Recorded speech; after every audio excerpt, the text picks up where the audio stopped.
Hi hello नमस्कार आपण मन प्रिय पार्थ पुणी आस जाइए आपण मन गोटे छोट शानदार वीडियो नहीं कि आज आम आसु डॉक्टर मनोज कुमार सेनापति पाखक किसी छोट छुआ विषय शीत दिन में किसी जाना किसी ट्रिप भी शिखा सब जाना पाइबा पाखर आसतु देखा मुझे डाक्तर मनोज कुमार सेनापति शिशु रोग विशेषज्ञ आज आसतु टे संक्षेप जाना छुआ मानकर गाधेवा संपर्क में जन्म होबार मसे पर छुआ मैंने निश्चय गाधेबे एवं यू गाधेवा आम आरंभ कले पृथ्वी थिला पर्यटन सबुदिन छुआ गाधेब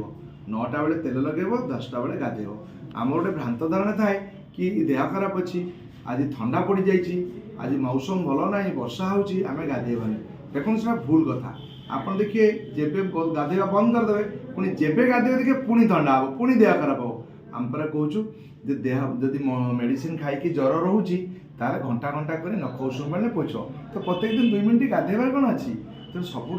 ध्यान दिंतु परिष्कार परिच्छन्न रही शरीर शीघ्र सुस्थ रहे शीघ्र रोग भल हुए यहाँ बहुत इंपोर्टाट डेली गाधेबा बहुत जरूरी अच्छे जदि आपण मानक वीडियो मोर भल लगी लाइक कमेंट शेयर करी सब्सक्राइब करी बेल आइकन को दबाई दिंतु जय माँ बिरजा जय जगन्नाथ।